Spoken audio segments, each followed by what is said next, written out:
तो वक्त हो रहा है रात के 10 बजे का। शुरुआत करेंगे अपने खास शो की खबरों के पंचनामे की। मैं आपके साथ हूं निधि चतुर्वेदी। सोशल मीडिया पर इन दिनों कैंसर से जुड़ा एक मैसेज तेजी के साथ सर्कुलेट हो रहा है, वायरल हो गया है, जिसमें दावा हो रहा है कि कैंसर बीमारी नहीं बल्कि एक खास विटामिन की कमी है। इस वायरल दावे की हकीकत की पड़ताल न्यूज नेशन ने की और हकीकत क्या सामने आई, देखिए जरा।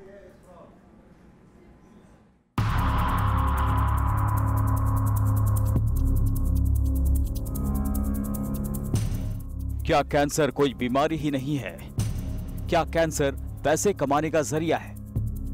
क्या कैंसर महज शरीर में विटामिन की कमी है?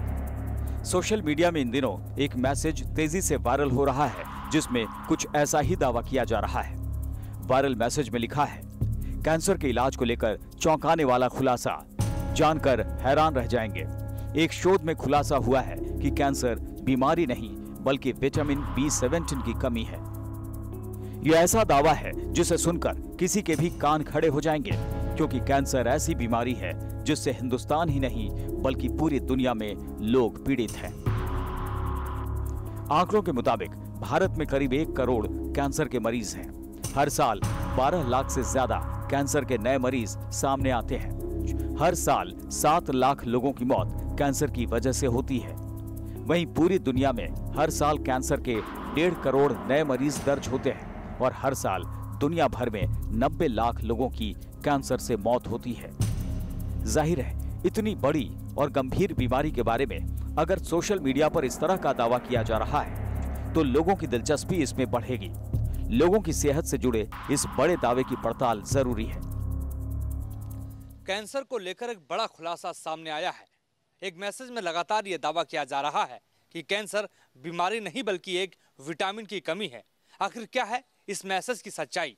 न्यूज नेशन करेगा इसकी पड़ताल की शुरुआत में सबसे पहले हमने उस किताब के बारे में पता किया जिसका जिक्र इस मैसेज में किया जा रहा है। इंटरनेट पर सर्च के दौरान हमें पता चला कि ये दावा कैंसर पर लिखी गई एक किताब वर्ल्ड विदाउट कैंसर के हवाले से किया जा रहा है। ये किताब अमेरिका के एडवर्ड गिफिन ने लिखी है। दावा है कि ये किताब कैंसर से बचाव के हर पहलू पर चर्चा करती है और अब तक विश्व की कई भाषाओं में इसका अनुवाद हो चुका है। हमने अपनी पड़ताल के अगले चरण में मेडिकल एक्सपर्ट से बात की। हमने अपने सवालों के साथ दिल्ली के कैंसर डिटेक्शन सेंटर का रुख किया और कैंसर से जुड़े इस दावे के बारे में डॉक्टर से कई सवाल पूछे। क्या वाकई कैंसर नाम की कोई चीज़ नहीं, विटामिन की कमी है सिर्फ? देखिए, ये कहना तो बहुत मुश्किल है, बिकॉज कई लोगों ने ऐसा क्लेम किया है। रिसेंटली ये क्लेम आ रहा है कि विटामिन बी की डेफिशिएंसी 17 की डेफिशिएंसी से ऐसा होता है। बट कैंसर एक इतना डाइवर्स प्रॉब्लम है, शरीर के इतने पार्ट, हर जगह का कैंसर होता है और इतने सारे कैंसर हैं, सबको एक चीज़ में कहना कि सिर्फ एक ही चीज़ से हो रहा है, थोड़ा सा ये मुश्किल है। ऐसा होना नहीं चाहिए और इसके लिए मेरे हिसाब से कि अभी तक तो बहुत रिसर्च की ज़रूरत है, अगर ऐसा है भी। मैं नहीं मानता इस चीज़ को। मेडिकल एक्सपर्ट के मुताबिक पिछले कुछ समय से कैंसर के बारे में ऐसे कई दावे जरूर किए जा रहे हैं, लेकिन इसे लेकर की गई रिसर्च का हवाला नहीं मिल पाया है। ऐसे में हमारा अगला सवाल ये था कि क्या सोशल मीडिया पर इस किताब के जरिए भ्रम फैलाया जा रहा है? इसमें कोई साइंटिफिक बेसिस बहुत सॉलिड लग नहीं रहा। इसको देख के नहीं लगता ऐसा होना चाहिए। तो हम ये मान लें कि जो ये लगातार ये जो मैसेज वायरल है ये सत्य नहीं है? मेरे हिसाब से इस पे अभी और थोड़ा सा इसको कहने से पहले बहुत ज़्यादा रिसर्च की ज़रूरत है और मुझे लगता है ये इतना आसान नहीं होगा इस चीज़ को एक्सेप्ट करवाना, क्योंकि ये बहुत डाइवर्स प्रॉब्लम है और एक विटामिन से इतना प्रॉब्लम हो, ऐसा हो नहीं सकता। जाहिर है, सोशल मीडिया पर जो दावा किया जा रहा है वैसा कुछ गिने चुने मामलों में भले ही मुमकिन है, लेकिन जानकारों के मुताबिक इसे पूरी तरह सच नहीं माना जा सकता कि शरीर में होने वाले हर तरह के कैंसर की वजह सिर्फ विटामिन B17 की कमी हो सकती है। डॉक्टरों का कहना है कि कैंसर एक बड़ी बीमारी है और ये एक बीमारी है, न कि विटामिन 17 की कमी है। न्यूज नेशन की पड़ताल में यह दावा झूठा निकला कि कैंसर विटामिन की कमी की वजह से होता है। वीडियो जर्नलिस्ट अनूप यादव के साथ मोहित राज दुबे, न्यूज नेशन, दिल्ली। तो खबरों के पंचनामे में एक ऐसी खबर की पड़ताल हम करेंगे जो आम आदमी की सुरक्षा से जुड़ी है। क्या रेल की पटरी पर सिक्का रखने से ट्रेन रुक सकती है? क्या लुटेरे इन दिनों लूटपाट के लिए ऐसी हैरान करने वाली हरकतें कर रहे हैं, तरकीबें अपना रहे हैं? जानने के लिए देखिए हमारी अगली रिपोर्ट।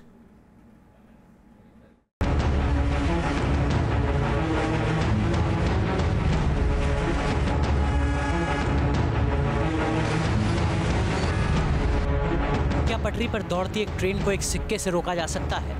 क्या पटरियों के बीच मौजूद खाली जगह पर सिक्का रख देने से ट्रेन रुक सकती है? क्या सिर्फ एक सिक्के से ट्रेन के सिग्नल सिस्टम में छेड़छाड़ मुमकिन है? क्या पटरी पर मौजूद गैप में सिक्का रखकर ग्रीन सिग्नल को रेड सिग्नल किया जा सकता है? ये सवाल इसलिए उठ रहे हैं क्योंकि ऐसा ही एक मामला दिल्ली से सटे ग्रेटर नोएडा में सामने आया। यहाँ इसी तरह की साजिश कर बदमाशों का एक गैंग ट्रेन में लूटपाट को अंजाम देता था। क्या रेल की पटरी के बीच बनी खाली जगह पर सिक्के रख देने से रेल के सिग्नल सिस्टम में बदलाव लाया जा सकता है? क्या रेल की पटरियों के बीच बनी जो खाली जगह होती है उसमें अगर सिक्के डाल दिए जाएं तो जो ग्रीन सिग्नल है उसे रेड सिग्नल में तब्दील किया जा सकता है? कुछ ऐसे ही मामला ग्रेटर नोएडा से सामने आया है, जहां पता चला है कि कुछ बदमाश काफ़ी समय से इसी तरीके से ट्रेन में लूटपाट किया करते थे। आज हम इसी खबर की पड़ताल करेंगे और ये जानने की कोशिश करेंगे कि क्या सिक्के से रेलवे का जो सिग्नल सिस्टम है उसे बदला जा सकता है या नहीं।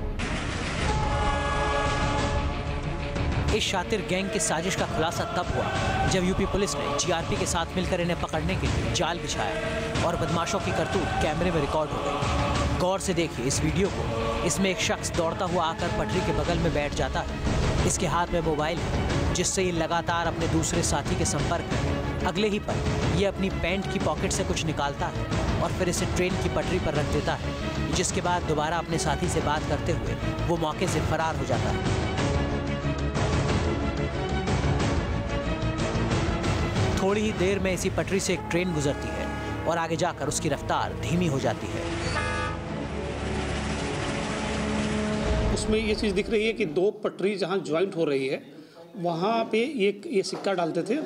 सिक्का डालने के बाद कुछ टेक्निकली ऐसा कुछ उसमें ज्वाइंट हो जाता होगा जिससे कि वो ग्रीन सिग्नल रेड में कन्वर्ट हो जाता है और जिससे ट्रेन का जो चालक है उसको लगता है कि सिग्नल रेड है, फिर वो गाड़ी रोक लेता है। ये वीडियो सामने आने के बाद पुलिस ने ग्रेटर नोएडा के आसपास के इलाके में दबिश देकर दो बदमाशों को धर दबोचा। पूछताछ में बदमाशों ने भी बताया कि कैसे 2 रुपए के एक सिक्के की मदद से ये ट्रेनों में लूटपाट को अंजाम देते थे। ट्रेन की पटरी थी, वहाँ पे कट थे, वहाँ सिक्का लगाते थे। कैसी सही जगह बताओ, किस जगह पूरा बताओ कैसे? जहाँ पे कट था वहाँ पे लगाते थे सिक्का। कट कौन सी पटरी पे जो कट होता है? हाँ। जॉइंट पे? हाँ। नीचे लगाते थे, ऊपर लगाते थे? ऊपर। पुलिस के मुताबिक इस रैकेट में 6 लोग काम करते थे। इनमें से एक शख्स पटरी पर सिक्का रखकर सिग्नल रेड करता था और बाकी साथी ट्रेन के रुकते ही उसमें लूटपाट करते थे। इस गिरोह में जो अभी हम लोगों ने जो वर्कआउट किया उसमें कुल 4 सदस्य आए हैं संज्ञान में, जिसकी 2 की गिरफ्तारी है और 2 जो सुमित और रविंद्र, 2 भागे हुए हैं। लेकिन जिस गांव के थे जहां के रहने वाले हैं, उस गांव में जब पता किया गया तो मालूम हो कि 3 व्यक्ति इस तरह की घटनाओं में ही पूर्व में अन्य जनपदों के जेलों में बंद हैं। बदमाशों से पूछताछ में फिलहाल लूटपाट की 6 घटनाओं का खुलासा हो चुका है, मगर इस पूरे मामले में सबसे बड़ा सवाल ये है कि क्या भारतीय रेल का सुरक्षा तंत्र इतना कमजोर है कि कोई भी शख्स महज एक सिक्के के दम पर इसे भेज सकता है? ये जानने के लिए हम उत्तर रेलवे के पीआरओ नितिन चौधरी के पास पहुंचे और उनसे रेलवे सिग्नल से जुड़ी बारीकियों के बारे में सवाल किया। इतना आसान नहीं है जितने आसानी से आपने बोला है कि सिक्का रख दिया और सिग्नल रेड हो गया। ये बहुत ही स्पेसिफिक लोकेशंस होती हैं ट्रैक में, जहाँ पर कुछ सर्किट्स होते हैं, जहाँ जानकारी होनी चाहिए किसी को जो भी इस तरह की मिसक्रिएंट एक्टिविटी कर रहा है कि इससे सिग्नल का कलर चेंज हो जाएगा। तो ये वही स्पेशलाइज्ड गैंग, मैं तो इनको स्पेशलाइज्ड बोलूँगा क्योंकि ये जानकारी जो कि सबके पास नहीं रहती, तो उन्होंने इसको स्टडी किया है और फिर इसको यूज़ किया है, इस नॉलेज को। रेल अधिकारी के मुताबिक इस तरह की वारदात को अंजाम देना किसी मामूली गैंग के बस की बात नहीं है, बल्कि इसके पीछे बेहद ही शातिर लोगों का हाथ है। सबसे अहम बात यह है कि इसमें जो सिग्नल रेड होता है वो हमेशा रेड होता है। तो आप अगर उसको दूसरे तरीके से देखें कि कभी भी ट्रेन के आवागमन में या संचालन में कभी वो रेड से ग्रीन नहीं हो सकता, ग्रीन से ज़रूर रेड हो जाएगा यदि इस तरह की कोई मिसक्रिएंट एक्टिविटी कोई करे तो। जाहिर है इंडियन रेलवे का सुरक्षा घेरा बेहद मजबूत है, लेकिन अगर इस घेरे को तोड़कर मुट्ठी भर बदमाश ट्रेन में सफर करने वाले हजारों लाखों यात्रियों के लिए खतरा बन जाते हैं, तो ये जीआरपी और रेलवे सुरक्षा के तमाम इंतजामों के लिए बड़ी चुनौती है। इस वारदात के सामने आने के बाद से रेलवे के अधिकारियों ने भी ये माना कि इस तरीके से रेलवे के सिग्नल सिस्टम के साथ छेड़छाड़ ज़रूर की जा सकती है, लेकिन साथ साथ अधिकारियों का ये भी कहना था कि इसके लिए इस बात की जानकारी होनी बेहद ज़रूरी है कि किस जगह पर सिक्का रखा जाना है, क्योंकि एक पर्टिकुलर जगह पर ही सिक्का रखने से ट्रैफिक के ग्रीन सिग्नल को रेड किया जा सकता है। वीडियो जर्नलिस्ट अमित घोष के साथ दीपक सिंह रावत, न्यूज़ नेशन, दिल्ली। तो वहीं इन दिनों एक ऐसा वीडियो वायरल हो रहा है जिसमें एक शख्स होटल्स की बात करे, रेस्टोरेंट्स की बात करे, वहां पर एक अलग अंदाज में नजर आ रहा है। न्यूज़ नेशन अपनी अगली पड़ताल में आपको दिखाएगा कि हकीकत क्या है, क्या वो वाकई में ढाबों से बचा हुआ खाना उठाता है और वो किस तरीके से इसका इस्तेमाल करता है। इस वीडियो की हकीकत हमारी अगली पड़ताल में।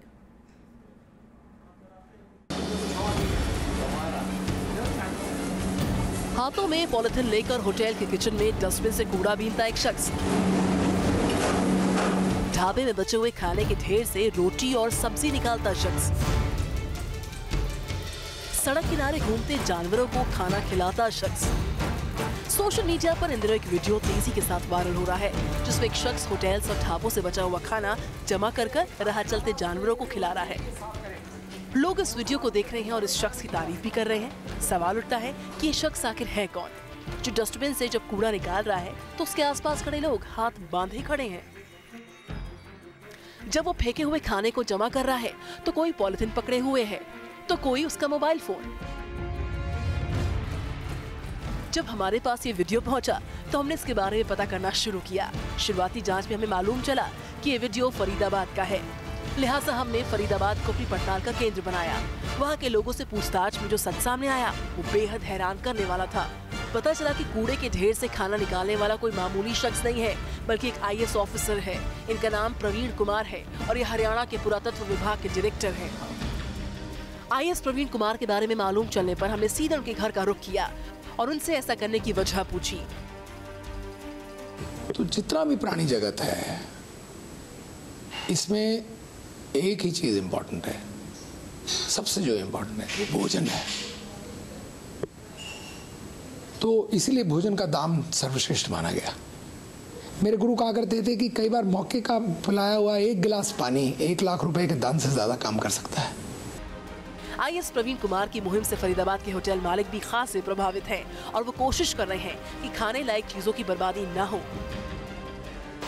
अच्छी बात है, शुरुआत अच्छी हो तो सब अच्छी है। IAS अधिकारी के आम आदमी को भी ये कोशिश करनी चाहिए कि हमारी चीज़ कोई जो वेस्ट हो रही है उसे बजाय फेंकने के या बिना बात वेस्ट करने के, जलाने के, अगर वो किसी जीव जंतु का काम आ जाए तो क्या हाल जाए उसमें।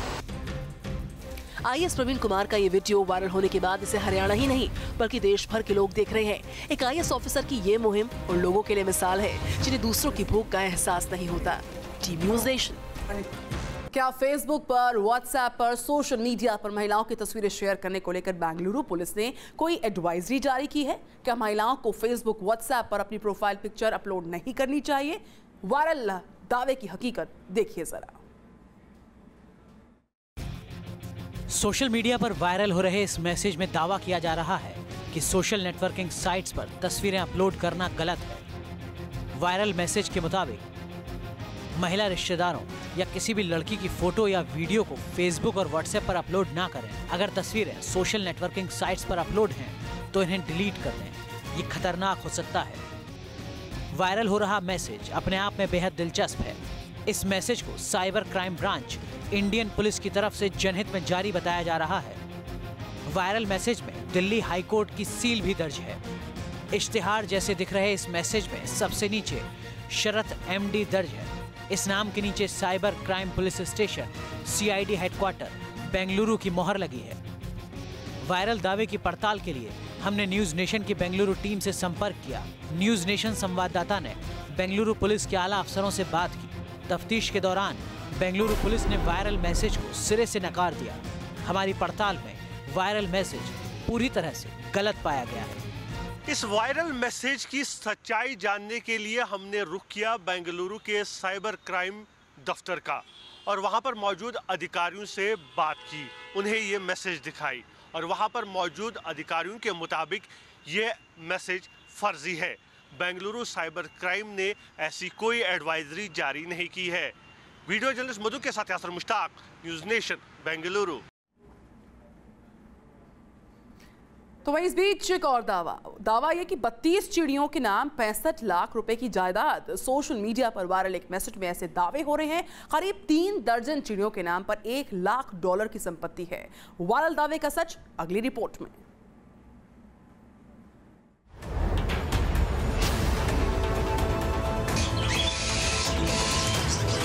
सोशल मीडिया पर वायरल एक मैसेज में हैरत अंगेज दावा किया जा रहा है। वायरल मैसेज के मुताबिक 32 चिड़ियों के नाम 65 लाख रुपए की जायदाद है। सवाल यह है कि आखिर चिड़ियों के नाम पर इतनी संपत्ति कहां से आई? हमने इंटरनेट पर पड़ताल शुरू की। पड़ताल में सामने आया कि न्यूयॉर्क में रहने वाली एक महिला ने 32 चिड़ियों के लिए $1 लाख दान कर दिए हैं। महिला ने दान की हुई इतनी बड़ी रकम का ट्रस्टी अपने सौतेले बेटे को बनाया है। न्यूयॉर्क में रहने वाली लेस्ली मेंडल एक बिजनेस विमेन थी। उनका 69 साल की उम्र में निधन हो गया। मौत से पहले उन्होंने अपनी वसीयत में प्रॉपर्टी के $1 लाख 32 चिड़ियों के नाम कर दिए। लेस्ली ने अपनी वसीयत में लिखा कि मेरी इच्छा है कि इन चिड़ियों को रोज खाना खिलाया जाए, उनकी अच्छे से देखभाल की जाए। लेस्ली के दिए गए फंड से चिड़ियों के लिए एवी केक्स, पानी और पॉपकॉर्न खरीदा जाएगा। हमारी पड़ताल में वायरल दावा सही पाया गया।